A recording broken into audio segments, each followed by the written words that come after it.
But yeah, man, I hope these interviews inspire people. Am I in now? Hey, now how you doing, man? I'm good. I'm out in the backyard. Yeah. Good to see you. Yeah, good to see you. I ain't seen you in a long time. It's been a long time. Look, Yeah, I wanted to do this interview with you because everybody who knows me knows that I admire you so much and I respect you so much, and I'm a fan. You know, I'm a fan first of all, well, but I wanted to do this interview to inspire people who are trying to do the same thing that you did, because your story proves that people can do it. You know what I mean? It proves that it's possible. if I could do it, anybody could do it. That's what I'm saying, man. So we got to keep telling our stories and keep inspiring people. For And sure. yeah, and so just thank you for doing it. The people that are watching, I'm sure they appreciate it, and the people that will watch, because I'll post it on YouTube and everything after this, and I'll leave it up for other Sure. people to watch it. But so let's get started, man. First of all, I listened to the new album, and I Uh-huh. loved it. Thank you. I appreciate it.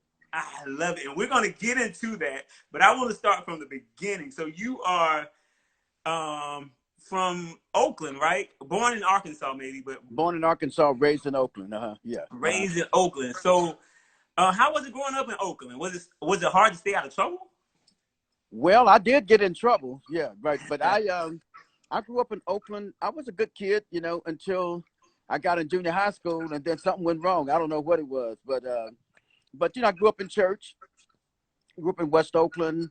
I went to school with the Pointer Sisters and with Sly and the Family Stone.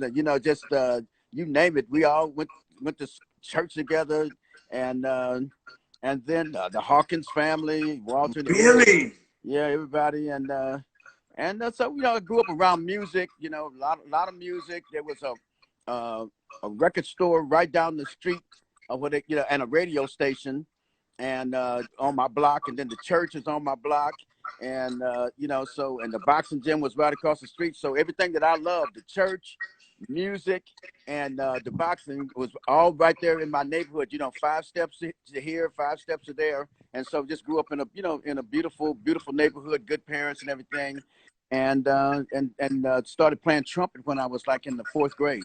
Really? Let me ask you this now. Did you come from a singing family? Did your parents sing, or brothers and sisters? Or...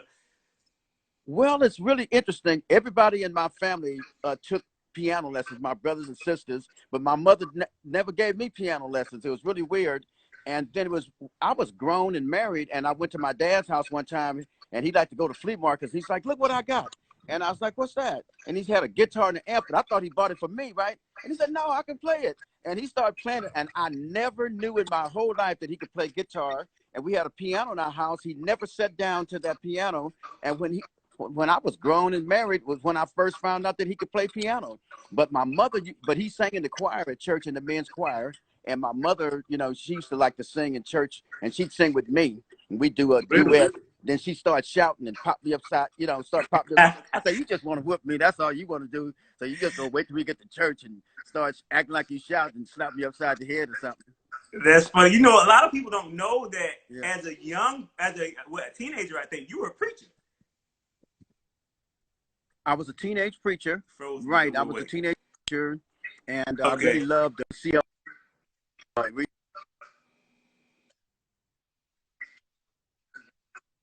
Years, and then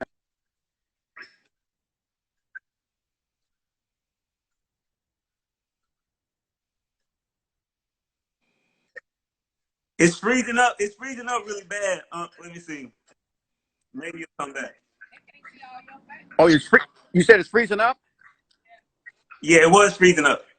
Now but I can we hear better now. I'm gonna get out in you. that sun. Maybe the sun did it. I don't know. Yeah, Yeah. is that better? Yeah, that's much better. Oh, okay. Uh-huh. Yeah. So you were a preacher. So, What made you want to be a preacher, though? well, you asked me if I ever got in trouble. So I got in trouble, and I went to juvie, and then I went to boys camp, and then I went to the California Youth Authority, which is that kind of state prison for boys.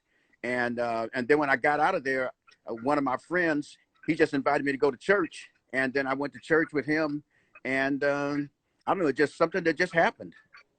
Wow. I think that being a preacher probably paid off for you as a singer, because part of a preacher's job is to make people feel what they're talking about. And you Right. definitely, I mean, you've mastered that. Your voice is smooth, but it's anointed. It can be gut wrenching at times. I absolutely feel like you have one of the greatest tones I have ever heard in my life. Oh, now that's awesome coming from you, because I remember, I coming to see you at the Paramount Theater in Oakland, Yeah, in Tyler Perry's play, and then you sang "Cause I Love You," right? And yeah, then it is. I remember coming backstage, and I saw Big Worm, who was the music director at that time, and I Uh-huh. said, "Was that B flat he sang that in?" He said, "Yep." I said, "Oh shoot." Yeah. Look, So, but I love your tone too, and your thank energy. you. Yeah. I was just trying Yeah. to be like you. So why did you stop preaching though? Well, like I said, I was going to college, and I went to college with Huey Newton and Bobby Seale, the founders of the Black Panther Party. And Huey's dad was a preacher. So one night I was just walking across campus, and he saw me with the Bible. We started talking, and he asked me if I had ever read this book by Frantz Fanon called Wretched of the Earth. And I was like, no. So I read that book, and it just really started to get to me, about the struggle and the revolution. And then I started thinking about that, all the Ku Klux Klan and all those people, they was all saying that they was Christians. So I was like, I gotta, just kind of figure this out and figure out, am I doing the right thing? So I just kind of set it down for a while, set it on the shelf. Yeah. Wow. Yeah. Wow. So you were friends with Huey, I the was leader friends of with the Huey. Black Panther Party. Yeah, Huey Newton, Bobby Seale. Yes. Yeah. Wait, did you ever become a Black Panther though? Well, you know what? It was really weird. I had been in trouble already, right? I had gone to juvie and gone to California State Youth Authority. And so I was at school with Huey. We were going to college, when they would, when this was all fermenting in their minds, and we'd sit down and have these meetings. And then they decided, well, they was going to all get guns. They were going to go up to the California legislature and walk in there, with their guns and everything. And then I had two sons by that time, right? And so Yeah. I was like, I love you, but I ain't going back to jail. You know what I mean? I give you some money. I'll pray for you. You know what I mean? But I just ain't going back to jail right now. So I made a conscious decision that I'm gonna be a supporter, but I'm, as a matter of fact, Huey, I'm with best friends, and I'm, I feel honored to have been, one of his pallbearers and everything. We maintain our friendship throughout his life. Yes. Wow. Now so eventually you end up getting a record deal. You had a couple of record deals before anything actually worked out for you. So what do you think kept you going? Because a lot of people give up. Right. If a one record deal or two record deals and you don't Yeah. get no hit or nothing, people Right. might give up. What made you keep going? Well, somebody asked me that the other day, and I said maybe just stubbornness. I mean, it's like, when you make up your mind you want to do something, you just want to finish it. You know what I mean? It's like doing a puzzle, and it's just so frustrating. And then you say, oh, and some people just throw their hands up, or and say, oh, I can't finish this puzzle. But I just was stubborn that I wanted to just continue and finish and and accomplish my goal. I am so glad. I'm so glad that you did. Mm-hmm. So, let me see. I've always wondered this too. I heard that Larry Graham his car was broken down on the side of the road, Right. and you helped him fix it. You saw him on the side of the road and you helped him fix it. And a Right. lot of people might not know who Larry Graham is, but Larry Graham is Mr. One in a Million. Right. That's like one of the most popular wedding songs ever. Right. So did you know? I wonder. The question I had was, did you know that was Larry Graham, or you were just helping? Well, what Larry Graham was, before he did One in a Million, he was in Sly and the Family Stone. He was the bass player, and they were Right. like one of the just biggest groups, just a huge group, right? And he was still living in Oakland, and Sly had moved to Los Angeles. And I kept saying, if I could hook up with Larry, and I can get the Sly or something. You know what I mean? That's gonna be my key. And I kept on trying to hook up with Larry, and I never could hook up with him. And then one day I'm driving down the street and I see him, his car stopped, right? I said, oh, thank you, Jesus. This is my Are you opportunity. Right? serious? Yes, right. I see him in the middle of the street with his hood up. So I stopped. I had a 62 Jaguar at that time, and you know, the Jags are always breaking down.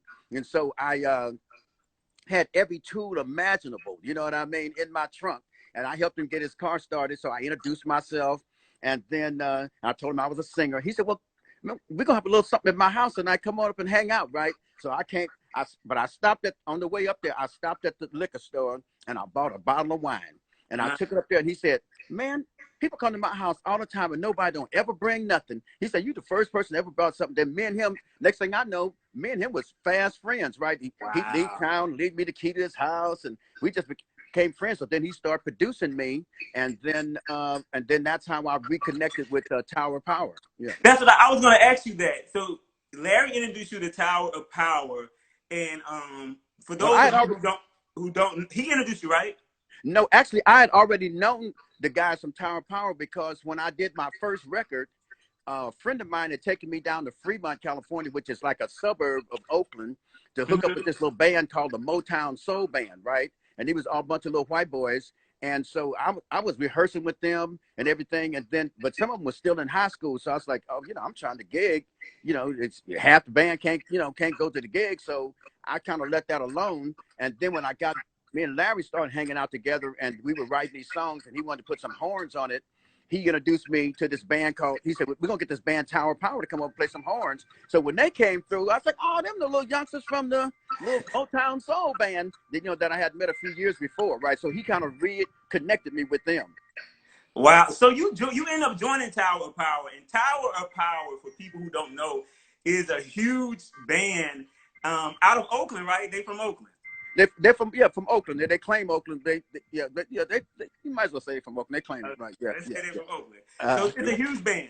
But I want to know what made you end up, because you were a solo artist. What made you join a group, and a group that was so big? The money had to be split a lot of ways in that group. It's about 10 of y'all, wasn't it? It was 13 people in the band, plus 2 managers, roadies, and that money was all that. I mean, when they cut that pie, you got a sliver. You didn't get a slice. You got a sliver. Yeah, right. Yeah, but they were happening though. They they had a record deal, and I got a chance to write songs with the band, and so it was a stepping stone. Yeah, so to speak. Right. Yeah. Well, that was a big stepping stone because Tower of Power ended up being a pretty good group. Like, you guys had some success. Yeah, we had some success. We had a couple of top 10 records, and so that was beautiful. And I did that for about 2 years and 3 months. Yeah. Wow. So why did you end up leaving Tower of Power? Well, we went to. There was a few reasons, but the main reason was we went to Germany. We was over in Europe, and then the guys in Houston they claimed that they created screw music, right? But I wait, like chopped and screwed, when they say the music chopped and screwed? Yeah, when they screw it, you slow it real down, slow it down. You know how they down in Houston they slow it down, right? But I say Tower Power created screw music because we had 4 guys in that band that were mainlining heroin. They was shooting heroin, right? Oh wow! So we be sung that song. What is hip? Tell me if you think you know. And then about midway through the song, it gave what is hip? Trying to keep the tempo up. Because they were so high. You say all the heroin boys scored tonight, right? So we went to Germany, and somebody snuck some heroin in, right? And then I was like, you know what? Yeah, I got in trouble when I was young, and disappointed my mother and father. I said, I ain't going to jail for nobody, especially when I ain't done nothing, right? And I said, sooner or later, somebody gonna get busted. And, I'm the only black guy in the band. You know what I mean? You was going first. Yeah, right. I'm going first, right. I'm the sacrificial lamb, right? So right. I just went and I said, hey, when we get back to the States, I'm out. Oh, wow. And so I just let it go. Yeah, yeah. So after you left the group, though, you ended up getting a deal, but it didn't happen for you immediately. Did you ever regret leaving? No, it didn't happen immediately. I did an album while I was at Warner Brothers with Tower Power. It didn't happen. Then I left there, went to Motown and did an album, and it didn't happen. And then by that time, I was like, oh boy, let me get that shovel, or get them construction boots. I might have to, go to work or something.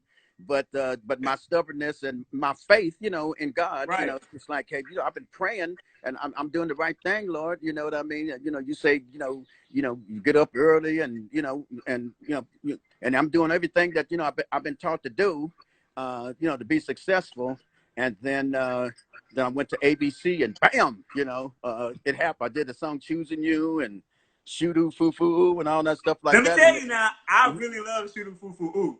Uh-huh. Your voice was smooth on. How did you come up with that lyric though? Like, I have no, you know what? It was really weird. Lou Rawls had done a shuffle, right? I can't think of it. He'd done a shuffle over there at Philly International, and I think Natalie had a shuffle out, and so Natalie Cole. you got Natalie Cole, right? And so You know, that was you on like, first name basis with these people. You got to tell the audience like who okay, yeah, Natalie. okay, yeah. Natalie Cole had done a song. She had a song like this. What will be, whatever. One of those songs like that. It was shuffle, right? So I called my buddy down in San Diego. I was down in Hollywood, and I was telling him I was in the studio, and I was like, I want to write a shuffle, right? I said, well, bring your guitar up here. And so he came with his guitar, and I had my guitar, and then we just started playing a shuffle. And the next thing I know, the words just start coming, right? And then I called my producer, Frank Wilson, and I told him I got this new song. And then he said, let me hear it. And we put it on a cassette. That was the cassette days then, right? And we recorded it and then took it over to him. 2 days later, we recorded it and bam, it just came out and it was, a hit. It's like real record business back in them days. And it sounds so Cali. Like it has such a California sound to it.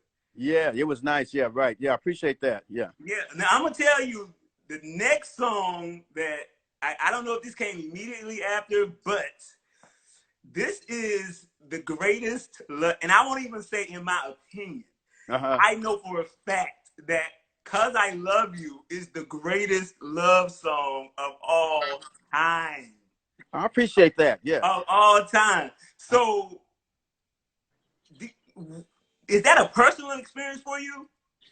Well, a lot of times people ask songwriters, they say, is that about you? And a lot of times songs are autobiographical. It is about you. And then, so I would say, and then sometimes some of it is and some of it isn't. So I would say that the genesis of that song, because my friend that I wrote it with, he came to the house to write that day. And I was like, man, I don't feel like writing today. And he's like, why? I said, me and my girl got into it last night and I'm just pissed off, right? And he said, well, let's write about it. And so part of it's about me. Part of it's about what I hear my boys be saying when they be getting it with their girls and how they feel, and stuff like that. So I would say 50-50, yeah. Let me tell you, earlier when I was telling you that preaching paid off for you because your voice, you're able to convey meaning and feeling and emotion when you sing. It especially paid off for you with "Cause I Love You." Because let me tell you, let me just tell you, "Cause I Love You" is a spiritual experience, and I am not gassing you. This is the truth. That song is a spiritual experience. When people hear that song, it's just something spiritual happens. Did you know it was a hit? Well, I didn't know. It's really funny. I did that song on Motown, and it didn't happen. But it was faster and it didn't have the talking in it. Wow. And then I went on the road for about a year and I was singing it in my shows, right? And then I went to my producer and I said, I want to redo this song, right? So then we did it and we slowed it down. Then the day that I'm going in the studio to do it, he tells me, oh, Andre Crouch and Sandra Crouch called and said they want to come to the studio today. So while I'm singing this song, I'm looking out in Andre Crouch's face, the #1 gospel artist, you know what I mean, in the world. So quite naturally, that's what made that brought the spiritualist out of it right then and there. Because I'm Andre looking dead down my throat. You know what I mean? Wow. And people don't understand when you're in the studio, everything that's in that space is contributing to that song. So whatever energy is in the room is contributing to that song. Right. And it wasn't even a single. If it was on the B side of the album, right? Yeah, it never was a single. It never has been a single, right? And it turns out to be, my signature song, right? Yeah, because it was so long. It was like, what, 7.5 minutes or something like that. Wow. That was a big song.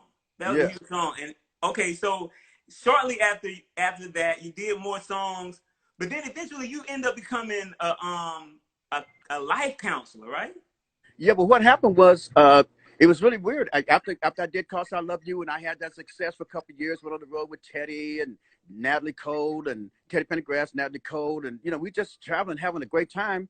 And then ABC Records, which I was on, they folded and then they sold everything to MCA, which eventually became Universal. But they didn't know what to do with me, and so it just dried up. It's like, just dang it, like if you live in the country and you got a little well out there, and you go out there one morning to dip your bucket in it, it ain't no water, there ain't no water in the well, right? And so Right.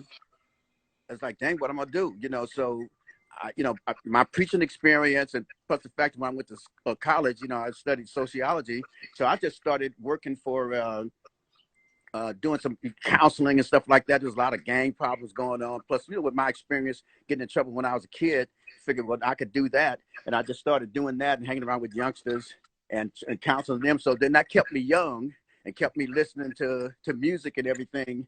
And then You helped a lot of families, and you got a lot of young men off of the streets.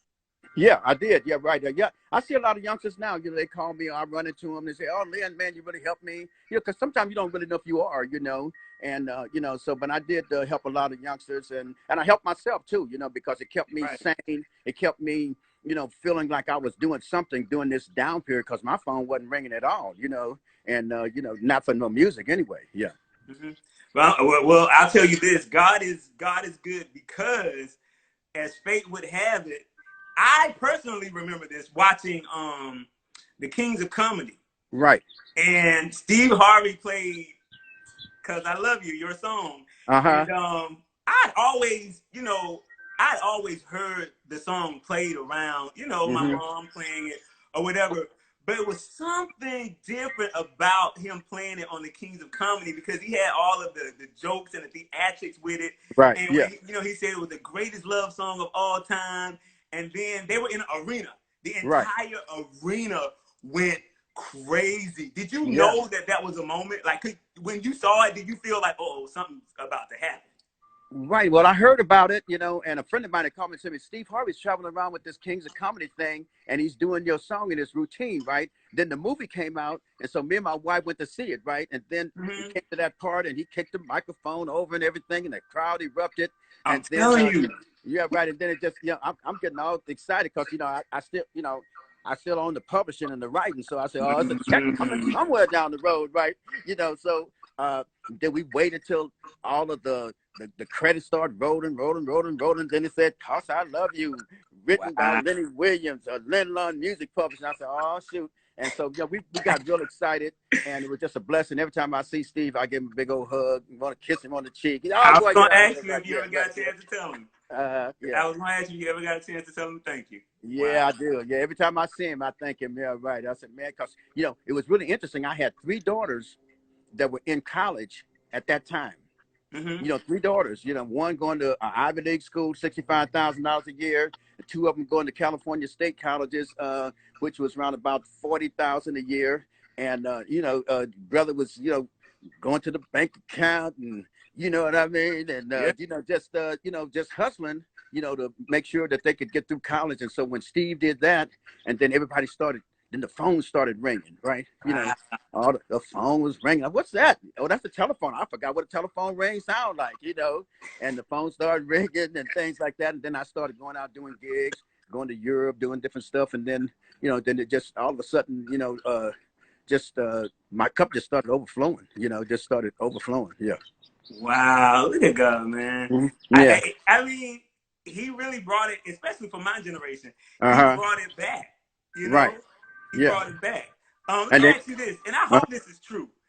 Um, what day is your birthday on? February 16th. My birthday is February 16th. You know who else is too? James Ingram.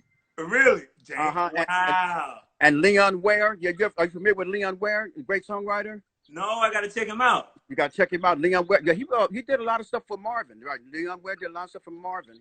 And they say I don't know if it's true. They said some on a couple of records that when Marvin, he couldn't make it happen, Leon voice came in there, right, a little bit. Yeah, right. But Leon Ware, excellent. Yeah, and John McEnroe. Yeah, right. Yeah, Yeah, when I found out that we had the same birthday, it tripped me out. yeah. Because your song "Cause I Love You" really did a lot for me. And Yeah. last time I checked, the video of me performing that song is like over 20 million views. Isn't that something? That's crazy. That's probably why I'm getting them good old checks that coming in too. You know what I mean? Yeah. Hey, thank you for that. Hey, what we cooking today, baby? Oh, thank you for that chicken on the stove right now. Right, yeah. So look, I appreciate that. Look, if they ever give you a tribute, please let me be the person to sing that song for you. Oh, well, can't nobody do it like you. Not even me. I can't do it like that no more. Right? You know what I'm saying? Listen, I appreciate that. Like you being real humble about saying you can't do it like that because listen, you are the blueprint. But just let me do that song for you. Yeah. Yeah. And it's just interesting about God, how good he is, you know, and then once that happened, then Kanye West and Twista sampled it. And then it was like, oh my God, it was just, I couldn't even believe the size of the checks that were coming in. You know, I was able to pay off all my kids' college education, to help them all buy a house. You know what I mean? I bought about 15 houses off of that song. You know, just God just been so good, you know, and I appreciate you, you know, because you say, like you said, your mom was playing that record around, you know, when you're young. And I think, well, you know, Kanye was like, well, how did, you know, what you know about Cause I Love You? Because his mom was playing it, you know what I mean? And Steve Harvey's mom playing it, you know, so I think, you know, I just thank God for the people that came up in my generation, you know, they played the music and then their kids absorbed it, you know, and then, you know, when they got a chance to do stuff, they go back and get that and, you know, keep the music alive, you know. So I really appreciate the, you know, you know, helping to keep that music alive for sure. Hey man, we appreciate you for making that record. God came down and gave you that personally. Yes, he did. Yes, he did. But look, I want to get to the new stuff. I want to get to some new stuff because this new album is really good. Thank you. I let me appreciate see. that. I wrote down my songs that I like. Southern Girl. Southern Girl. That's the jam. I appreciate that. That's a summertime hit. To me, it's a summertime classic. Right, exactly. Played at every barbecue, every family gathering. It's one of those songs. How did you come up with that? Well, I wrote that song with Levi Caesar. He was the guitar player for Prince in the New Power Generation band. And so I was telling him that I'm down south all the time. And I was saying, down south, you know, they got this thing called Southern Soul. And I said, and you know, they got that Betty Wright kind of beat, got Denise LaSalle, Johnny Taylor, Tyrone Davis kind of beat, and it's unique, you know. And I said, and you gotta, you know, I said, because I'm down there with all these guys like Willie Clayton and Sir Charles Jones, and you know, people that a lot of people in California don't even know nothing about, but these guys are, you know, they working Thursday, Friday, Saturday, Sunday, you know, selling out, you know, arenas and stuff. And so I said, we got to study that and, you know, and really try to come up with something. And so we kind of studied the Southern Soul beat because I've been fooling around with it for, you know, at least, 5, 6, 7 years. And kind of writing some songs that, you know, they kind of got the groove, but, you know, Levi was able to really capture it for me. And then we just, you know, started writing about them Southern girls. Yes. That song, I'm telling you, that's a hit. You got to do a video for that. Another one, you say it's coming? We're working on it right now, trying to work. You know, we got the virus, so we can't really do it, you know, but we got to, you know, we're trying to get it together, though. Yes. That's the hit. And I like All Night. Let me tell you, that song is so dope. Like, it sounds like right now, what the music people are playing right now. Right. And the girl on it has a tone like Patti LaBelle to me. Well, you know, that's Jeannie Tracy. She was in the Weather Girls, and she sang background for Sylvester. Yeah, right. Yeah. When I heard, I was like, her and Martha Wash used to sing together a lot. Right. Yeah. Okay. Okay. Yeah. And you remade Last $2. Last $2. Listen, that song always gets the club jumping. I'm telling you. Yeah. So and you did, and I enjoyed your smooth tone on that. Yeah, thank you. I appreciate that.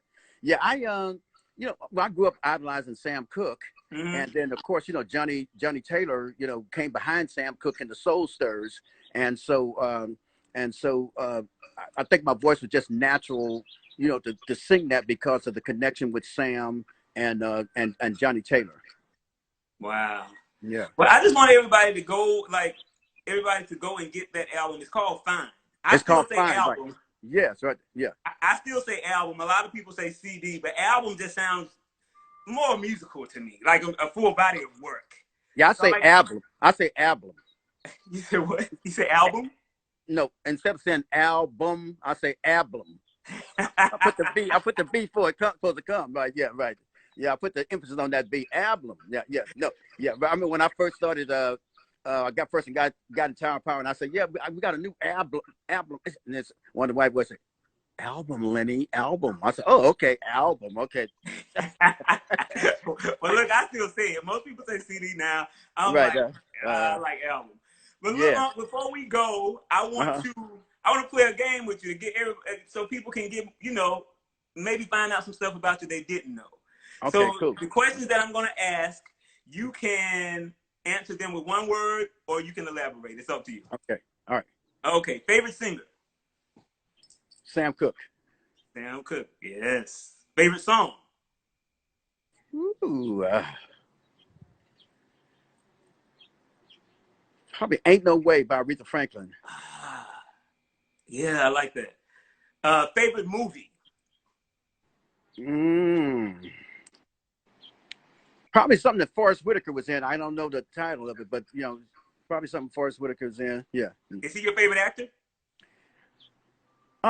Pretty damn close, but you know, there's a lot of great actors out there, man. I be loving. I was like, man, there's a lot of young actors out there that's doing their thing. Yeah. It changes for me. It changes for me like time to time. Yeah, it does. Biggest guilty pleasure? My wife. That's a good one. That's a good one. Okay. Favorite celebrity encounter? Ooh. Let me see. Favorite celebrity encounter? Probably Berry Gordy, because I sang at a Motown function once, and when I got off and I was walking, he grabbed me and he said, "You're great." And I, you know, it's kind of like just took it as, you know, somebody just, you know, conversation. And then he realized that he just held me there and he said, "No." He looked me in my eyes and said, "You're really great." Wow. And I was like, "Ooh, this man done brought up Smokey Robinson and David Ruffin and you know, name them. You know what I mean?" Yeah. And he said that I'm great. I was like, "Oh man, it just blew me away." Yeah. Yeah. Well, he was telling the truth. Okay, so worst job you've ever had? Ooh, shoot, washing dishes. At the cafeteria, I was washing dishes, boy. If I had 2 kids, I had to do it. Yeah, I was going to college, and oh man, yeah. I'm gonna tell you the worst job I've ever had. I worked at a shoe store, and I was horrible. And they had this thing where you're supposed to. It was called the shoe carnival, and they had this thing where you're supposed to. They called it snake in the shoes, where the shoes would go in a line, and then you would go and they would curve and come back. Well, I was horrible at it. I didn't even want to be there. And so the manager got tired of fussing with me because I was saying stuff back and forth with him. He got tired. And next thing I know, I see a shoe go past my face. This nigga threw a shoe at me. He done threw a shoe at you? Yes, I hated that job. I hated that job. I mean, I'm not going to tell you what I said to him. I think he threw the shoe. But well, I can just imagine, right? I yes, hated sir. that job. Yeah. Okay, favorite person, dead or alive?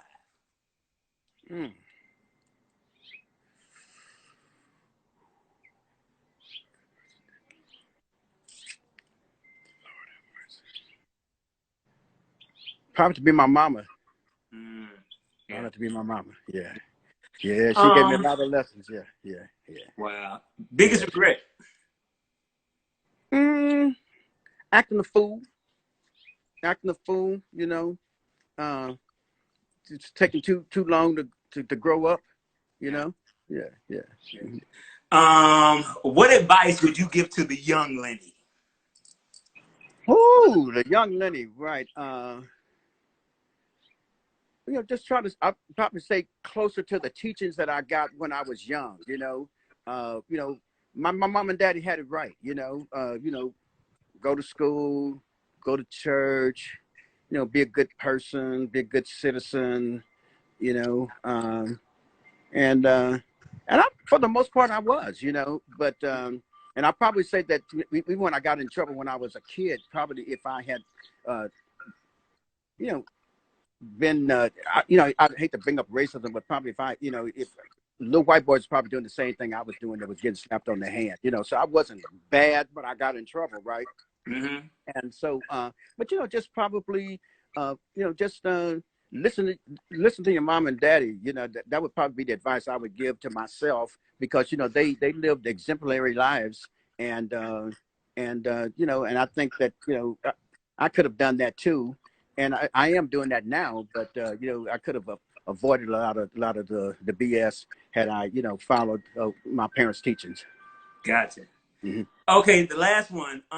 What is one word that best describes me? My wife would probably say complicated, but I think